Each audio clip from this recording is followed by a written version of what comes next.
माता की। और 1942 को आज के दिन 4 शहीदों को श्रद्धांजलि अर्पित करने हम लोग यहाँ पे जमा हुए हैं। शहीद ननका जी, शहीद लाल पदमधर, शहीद रमेश मालवी और शहीद बैजनाथ प्रसाद को। अभी केपी भाई मुझसे कह रहे थे, उन्होंने गूगल किया और गूगल के बाद उन्होंने बताया कि यार ये बैजनाथ प्रसाद जी का नाम नहीं आ रहा। तो जैसे दिल्ली होती है ना, हमने कहानी सुनी। तो जब ये 13 से मैं शोध कर रहा था तो मैं समझ गया अब बहुत सारे लकड़बग्गे पैदा होंगे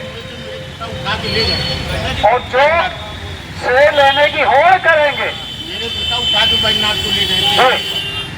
लेकिन पहले ले गए जी, तो मैं बब्बू को थोड़ा सा सतर्क रहना चाहिए। तो मैंने आधे शहीद वाल पे लगाए,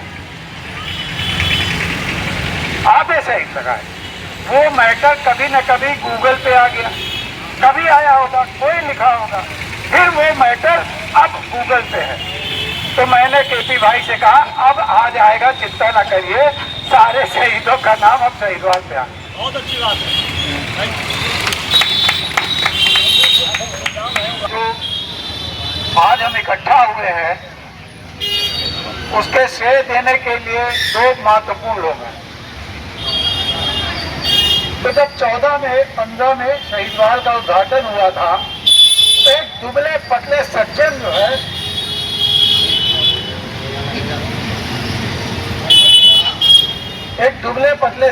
जो है, वो आके सब देख रहे थे और ननका जी के वहां रुक के कुछ लिख रहे थे। तो मुझे जिज्ञासा हुई, क्योंकि मैं बहुत सारे शहीदों के बारे में खोज रहा था। तो मैंने उनको बुलाया, अपने पास बैठाया, आइए। फिर उनका नाम हमें पता लगा कि हमारे समाज का कोई एक शहीद है, इसलिए हम आए। फिर हम लोगों में रास्ता होता रहा, धीरे धीरे बात चलती है। दूसरे जो सबसे महत्वपूर्ण व्यक्ति है इस यहाँ पत्थर लगवाने में, कड़क जी, हमारे मित्र शिष्य छोटे भाई से लिखे सत्येंद्र चोपड़ा जी की पत्नी बैठी है यहाँ। हम लोग 7 जून को कार्यक्रम करते थे, पहली आजादी 10 दिन की आजादी का, और यहाँ से जाते थे और जैसे पुलिस के लोग, कमिश्नर या जो भी प्रशासनिक अधिकारी थे, हमने सोचा पहले वो तो जाने, फिर समाज के लोग जाने कि हमारे शहीद है, हमारी आजादी क्या। तो ऐसे ही कार्यक्रम था 7 जून को। और ननका जी की कहानी मैंने सुनाई, संक्षेप में आप लोगों को बता देता हूँ। इलाका घिरा था। 11 अगस्त को मैं माननीय महापौर श्री गणेश केसरवानी जी के संज्ञान में ये सब बात इसलिए ला रहा हूँ कि अब ये उस जगह बैठे हैं जहाँ से कुछ कर सकते। और मैं इनसे ये मांग नहीं करूँगा, ये अपील नहीं करूँगा, न दरखास्त करूँगा कि आप कुछ करिए। अगर इनके अंदर नागरिकता का बोध होगा और ये समझते होंगे कि इस नगर का पहला नागरिक मैं हूँ, तो इनके निर्णय पे छोड़ना चाहिए कि ये क्या करते हैं और शहीदों के लिए क्या करते हैं। तो 11 अगस्त को 4 लोग फैजाबाद में गोलियों के शिकार हो गए, 4 शहीद। शायद ही कोई उनका नाम। आंदोलन हो रहा था और केपी भाई ने लाल पदमधर की बात की। एक बड़ी मार्के की बात है, आपको सुनाता हूँ। ये सब चीज शायद ही कुछ लोग बता पाए।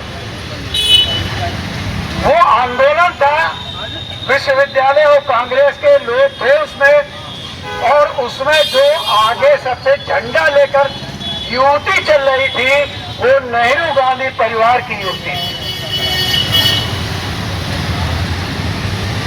ये लिखा मिल जाएगा, पढ़ने को भी मिल जाएगा।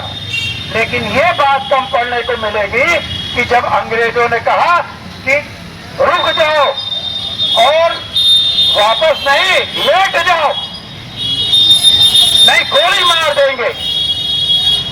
और तब वो युवती जब लेटने लगी तो उसमें वो रीवा का लड़का लाल पदमदर सिंह शामिल था कि हमारा तिरंगा झुकने नहीं पाएगा। वो दौड़ के गया, तिरंगा ले लिया उसने, और तब उस आदमी ने गोली खाई है। लाल पदमदर की शहादत की ये कहानी। बैजनाथ प्रसाद को ऐसे ही प्रदर्शन कर रहे थे। अभी राम जी भाई ने बताया कि जब गोली चली और घायल हुए तो इनके पिताजी ले जाके गए। और इतिहासकार और अखबार के लोग, मुझे शर्म आती है कभी कभी कि इतिहासकार और अखबार के लोग कहते हैं कि हमें मालूम नहीं। त्रिलोकीनाथ कपूर एक शहादत हुई थी यहीं, मैंने बड़ा ढूंढा और जब मुझे मिले, उसकी भी बड़ी कहानी बताऊंगा, लंबी हो जाएगी। और जब मिले तो उनके चाचा रोने लगे और उन्होंने अखबार की एक कटिंग दी मुझे, ओरिजिनल फोटो, और कहा पाठक, मैंने देखा तो मैं अखबार का आदमी, मुझे दुख हुआ। मैंने कहा ये तो विज्ञापन है। तो कहा कि शहीदों की हालत ये है कि ये पैसा दे के मैंने अखबार में छपवाया है, ये हालत है शहीदों की, ये तकलीफ दे है। और आज हम यहाँ आए, कल मेरी बात हुई और मैंने कहा कि मैंने कभी भी ये नहीं सोचा कि कोई मुस्लिम है, कोई इस जात का है, कोई उस जात का। एक बात आपको और राज की बात बताता हूँ आशुतोष भाई। जब शहीद वाल का उद्घाटन होने लगा, सुन लीजिए ब्रजमोहन भाई, आप भी और ये भी, जब कोई समाज की बात करता है तो मुझे बड़ी तकलीफ होती। तो मेरे साथ भारत भाग्य विधाता में एक सदस्य थे, सीनियर जर्नलिस्ट, उनके दामाद हाईकोर्ट में सिटिंग जज थे। और उस समय सेंटर में जो पार्टी थी उसके बड़े खास व्यक्ति थे। उन्होंने कहा, और केसीनाथ जी त्रिपाठी भी हम लोगों के साथ थे, हमारे कार्य परिषद में थे, भारत भाग्य विधाता। तो मैंने कहा ये अब राज्यपाल बन गए हैं, अब तो हमारे साथ का आदमी उद्घाटन करेगा। और उन सज्जन ने कहा कि इनको मत बुलाइए, मैं फलाने मिनिस्टर को बुला दूंगा, मैं ठिकाने मिनिस्टर को बुला दूंगा। मैंने कहा कि इस सोच के साथ हमने नहीं इस शहीदवाल की स्थापना की कि यहाँ जातिवाद फैलेगा, यहाँ राजनीति फैलेगी, ये भाजपा का होगा, वो वामपंथी होगा, ये इसका होगा, ये सबका है। ये ननका जी जो है ये किसी एक समाज के नहीं है। आज बैठ के भाई कह रहे थे कि देखिए समाज की क्या दुर्दशा है, एक इतना बड़ा शहीद, अरे वो किसी पार्टी का सदस्य नहीं था, वो जानता था कि मैं जा रहा हूं झंडा फहराने और मेरी मौत निश्चित है। वो ये नहीं जानता था कि हमारे बच्चों का क्या होगा, हमारी पत्नी का क्या होगा। और एक दिन में उसने निर्णय नहीं लिया होगा कि मुझे कोतवाली पे झंडा फहराना। यही मशक लेके जाता था, वो झंडा खरीद के लाया होगा। और जब झंडा खरीद के लाया होगा तब उसके दिमाग में था कि मुझे देश के लिए एक कुर्बानी करनी है। जब सीढ़ी चढ़ा होगा तो हर पल वो जानता होगा ये पूरा बलूच रेजिमेंट के संगीनों के साय में कोतवाली खिली है।